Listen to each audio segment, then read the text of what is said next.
അതായത് ദൈവത്തിന് എന്നെ കുറിച്ച് ഒരു പദ്ധതിയുണ്ട്. കർത്താവ് പറയാണ്, നീ ഒരു അനുഗ്രഹമായിരിക്കും. ഇത് ഞാൻ വിശ്വസിക്കണം. ഇത് ഞാൻ വിശ്വസിച്ചിട്ട് രണ്ടാമത് ഞാൻ എന്താ പറഞ്ഞേ? നിങ്ങളുടെ അധരം കൊണ്ട് ഇത് ഏറ്റു പറയണം. എപ്പോഴാ ഏറ്റു പറയണ്ടേ? രാവിലെ എഴുന്നേറ്റ ഉടനെ പറയണം, രാത്രി കിടക്കുന്നതിന് മുമ്പ് പറയണം. ഇത് മസ്റ്റാണ്.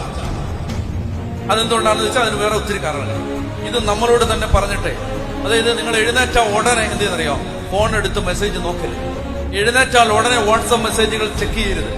എഴുന്നേറ്റാൽ ഉടനെ ഇമെയിൽ തുറക്കാൻ പോകരുത്. എഴുന്നേറ്റ ഉടനെ ഫേസ്ബുക്ക് അക്കൗണ്ട് തുറക്കരുത്. എന്താ കാര്യം? എഴുന്നേറ്റാൽ ഉടനെ ആദ്യത്തെ ഒരു 10-15 മിനിറ്റ് നിങ്ങളുടെ തലേ വരുന്ന കാര്യങ്ങളാണ് നിങ്ങളുടെ ആ ദിവസത്തെ തീരുമാനിക്കാൻ പോകുന്നത്. ഉള്ള വേസ്റ്റ് എല്ലാം കൂടെ രാവിലെ വാരി അകത്തോട്ട് ഇട്ടാൽ ആ ദിവസം മുഴുവൻ അങ്ങനെ ആയിരിക്കും. എഴുന്നേറ്റാൽ ഉടനെ ഒന്നിയിൽ നന്നായിട്ടിരുന്ന് പ്രാർത്ഥിക്കുക, അല്ലെങ്കിൽ കുറച്ചു നേരം ദൈവവചനം വായിക്കും, അല്ലെങ്കിൽ കർത്താവിന്റെ വചനം ഏറ്റു പറയൂ. രാവിലെ എഴുന്നേറ്റാൽ ഉടനെ നമുക്ക് ചെയ്യാനുള്ളത് ഒന്നാമത്തെ കാര്യം, ഞാനിത് എന്റെ ദൈവത്തിന് എന്നെ കുറിച്ച് ഒരു പദ്ധതിയുണ്ട്. എന്റെ നാശത്തിനുള്ള പദ്ധതിയല്ല, എന്റെ ക്ഷേമത്തിനുള്ള പദ്ധതിയാണ്.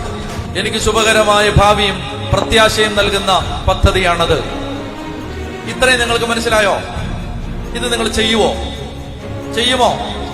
നിങ്ങൾക്ക് ചിലർക്കെങ്കിലും ബോറടിക്കുകയാണ്. എന്തിനാ അത്രയും ഡീറ്റെയിൽ ആയിട്ട് പോകുന്നത്? എന്തിനാണെന്നറിയോ?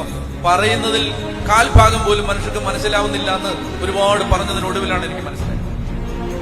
പറയുന്നതിന്റെ 15% പോലെ ആളുകൾ പിടിയിട്ട് മനസ്സിലായെന്ന് തോന്നുകയാണ്. അതുകൊണ്ടാണ് ഞാൻ ഇങ്ങനെ ഡീറ്റെയിൽ ആയിട്ട് വലിച്ച് നീട്ടി പറയാൻ കാരണം. ഇത് ചെയ്യുവോ? എന്ത് ചെയ്യും? അതിനെ കൊണ്ട് ഏറ്റു പറയാൻ മാത്രമാണ് ഞാൻ പറഞ്ഞത്.